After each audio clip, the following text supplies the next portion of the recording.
예, 서울 강서구청장 보궐선거 패배 이후 여권이 숨가쁘게 돌아가고 있습니다. 특히 윤석열 대통령이 김태우 전 구청장을 사면 복권하면서 사실상 용산 대통령실이 공천을 한 건 아니냐 이런 해석도 있었기 때문에요. 대통령에 대한 책임론까지 좀 불거졌었습니다. 오늘 간접적으로 윤석열 대통령의 첫 메시지가 나왔습니다. 정당에서 책임을 져야죠. 이번 선거에 책임을 져야 할 사람들은 책임을 지고 구청장 선거에서 패했다 해서 대통령이 책임진다. 그거는 좀 논리상으로나 현실적으로 맞지를 않죠. 예. 이 선거에 개입하고 만들었었던 분들이 뭐 나와 있습니다.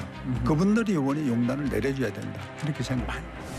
강서 구민들이 우리 당에게 쓴 약을 지어주신 거죠. 변화를 시도하고 추구하지 못하면은 내년 4월 총선에는 우리가 독약을 받을 수밖에 없어요. 당은 당이고 정부는 정부예요. 용산은 용산이고 예. 국민의힘 당인지 용산의 당인지 이렇게 구분이 안 되면은 이거 안 되는 거죠. 내년 4월 총선은 용산 정부가 치르는 선거가 아니에요.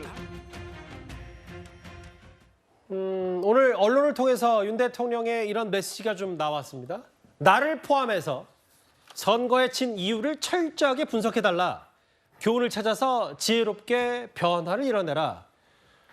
뭐 저보다는 이현정 의원께서 훨씬 더 정치권 취재를 많이 하셨으니까 원래 정치권에서 또 여론과 국민이 밀면 좀 밀려줘야 된다 뭐 이런 표현도 옛날에 제가 들은 바가 있는데 윤 대통령도 좀 여론의 흐름 혹은 한 발 좀 꺾이겠다 뭐 이런 얘기를 좀 저희가 받아들이면 되는 거예요? 이번 선거 결과는 국민들이 여당과 그다음에 대통령실에 그러니까 회초리를 때린 겁니다.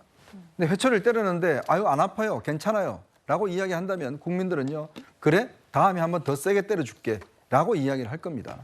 즉 국민들은 이번에 그 표차를 보면 예전 선거에 비해서 꽤 큰 표차가 났습니다. 그만큼 국민들의 이 현재 여권에 대한 분노와 또 비판이 있다는 것 아니겠습니까? 그렇다면 대통령실과 여당은 이 부분에 대해서 겸허하게 받아들이고 국민들이 뭘 지금 비판하시는지 그거에 대한 답을 내놔야 되는 게 지금 임무죠. 자, 대통령실도 마찬가지입니다. 특히 이번에 김태우 후보자 같은 경우는 대통령이 대법원 선거 이후에 3개월 만에 사면을 했습니다.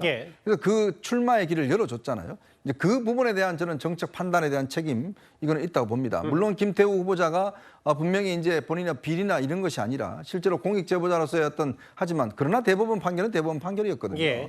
그러니까 사면의 시점을 과연 언제할 것인지 이거는 정치적으로 판단을 했어야 되는데 3개월 만에 사면함으로 인해서 출마 가능할 길을 열었고 그다음에 그러면서 결국 이 대통령실이 이 선거에 어느 정도 책임이 있는 그런 상황으로 만들어 버렸어요. 그리고 당은 당대로 작은 기초단체장 선거를 지금 전국 선거처럼 치러버렸습니다.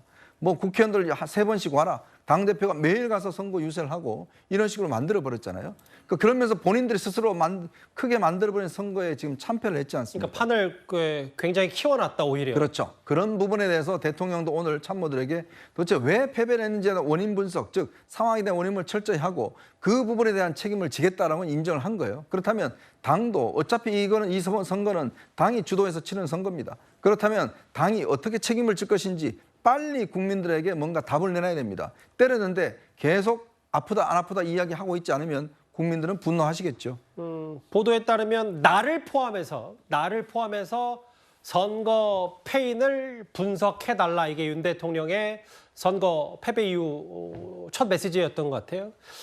국민의힘으로서는 좀 눈여겨볼 수치를 한번 만나보겠습니다. 장현주 변호사님. 그 강서구의 마곡지구. 마곡은 비교적 젊은 층이 있고 새로운 아파트들이 있어서 중도층에 좀 민심을 읽을 수 있다라는 평가가 있는데 대선 당시에는 윤 대통령이 이긴 지역 7%포인트, 지방선거 때도 20%포인트 가까이 이겼던 마곡에서 이번에 크게 김태우 후보가 졌다. 이 중도층의 이탈, 뭐 이 부분을 좀 더 눈여겨봐야 될 것 같기도 하고요. 그렇습니다. 이번 강서구청장 선거에서 여당이 이제 가장 패인으로 분석되는 것이 중산층 그리고 2030 세대 그리고 중도층 모두로부터 민심을 잃었다라는 분석이 제일 많은데요.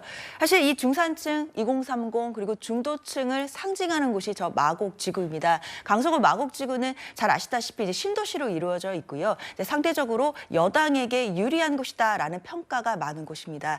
그런 마곡지구임에도 작년 지방선거 그러니까 한 1년 4 4개월 전인데요. 그때는 오세훈 후보가 송영길 후보보다 20%나 앞섰던 것 확인하실 수 있습니다. 예. 그러나 1년 4개월 지난 후에는 바로 역전이 돼서 17% 차이로 지금 민주당 진교훈 후보가 승리를 한 그런 상황이거든요. 사실 여권 입장에서는 수도권 위기론이 그동안 계속해서 나왔었는데 그 부분에 대해서 지도부가 실체가 없다라는 취지의 그런 반응들이 많이 있었거든요. 예. 하지만 이 수도권에서 총선을 준비하고 있는 여당의 현역 국회의원 또는 여당 소속 어떤 정치인들 입장에서는 이 수도권 위기론이 정말 실체가 있는 것이고 이 수도권 위기론에 대해서 과연 지도부가 어떻게 대처할 수 있을지 제대로 된 답을 내놓지 않는다면 국민의힘 내부가 경랑으로 휘말릴 수 있다 생각이 듭니다.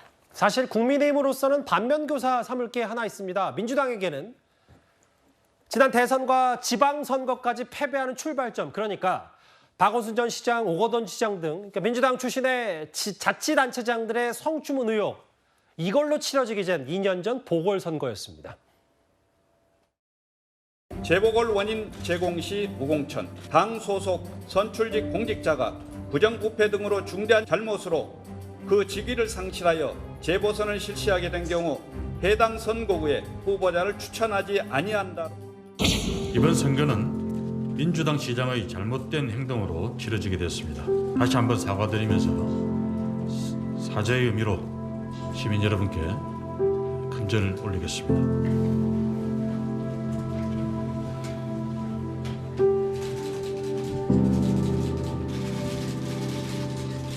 어떤 시장감을 뽑아야 하는지 시민 여러분들께서 판단해 주시기 바랍니다. 정의당이 김종철 전 대표 성추행 사건 책임지고 보궐선거 무공천 결정을 내렸거든요. 제가 거기에 대해서 제 생각들이 있지만 그거는 당의 저는 우리 민주당 입장에서는 당의 결정에 저희도 따라야 되는 그런 입장이기 때문에 그 얘기는 여기서 여기까지 하는 게 좋지 않을까 생각합니다.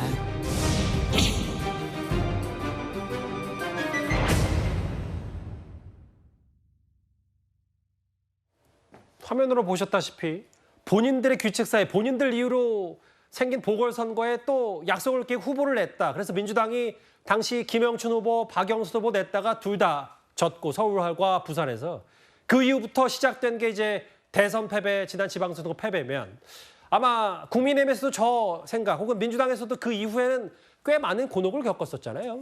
그러니까 크게 심판받았던 선거죠. 저도 당시에 이제 지도부로서 선거를 뛰었기 때문에 굉장히 그 현장에 좀 따가운 눈초리 그리고 국민들의 많은 비판 이런 것들을 굉장히 체감했던 선거다 이렇게 기억을 하는데요. 예.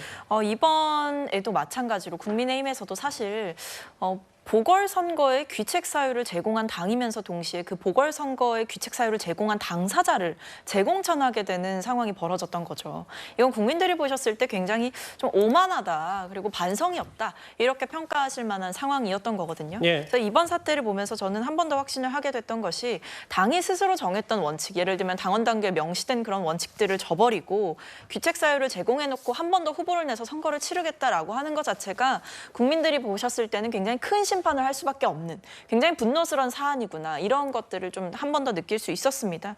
그런데 국민의힘에서 아직까지 뭔가 구체적인 이 선거 패배 이후에 액션이 없는 것 같아요. 그러니까 최고위원들과 당대표 간의 개별적인 면담은 이루어지고 있다라고 들었습니다만 네. 뭐 지도부가 총사퇴를 한다든지 아니면 임명직 당직자들 중에 일부라도 다 같이 좀 사표를 낸다든지 이런 구체적인 액션들이 보여지지 않고 있는 걸로 봐서는 아마 이제 국민의힘 내부에서는 이 선거의 의미를 굉장히 축소시키려는 좀 움직임이 있는 것이 아닌가 이런 추정도 가능한 것 같습니다. 그 정 변호사께도 그 질문을 드리려고 왜냐하면 국민의힘 내부에서는 뭐 쇄신도 하겠다. 각자의 입장들 얘기 좀 나오고 있고 1대1 면담까지 했다는데 본인들 생각은 본인들이 뼈를 깎는 노력이라고 하지만 눈높이가 또 그게 안 되면 또 얘기 나오니까 김기현 대표의 쇄신안 어느 정도 수준이 돼야 된다고 보세요? 일단 다른 걸 다 떠나가지고요.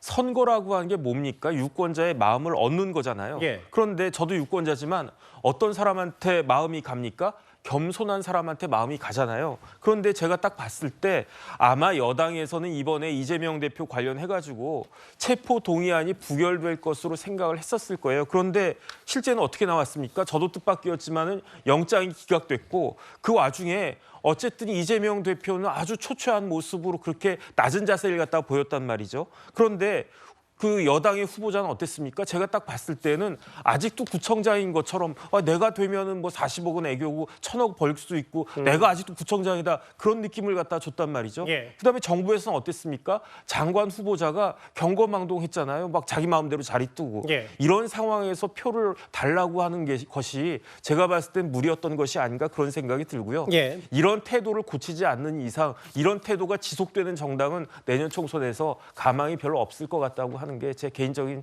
예측입니다. 어느 정도 수준의 김기현 대표 머릿속에 쇄신안이 있을지 오늘 진짜 뭐 본인 총선 불출마인지 아니면 당대표 사퇴인지 아니면 또 다른 얘기까지 수준까지인지 저희가 한번 다음 주까지는 국민의힘 내부 상황을 잘 지켜봐야 될 것 같습니다. 저희가 준비한 2위까지 만나봤습니다.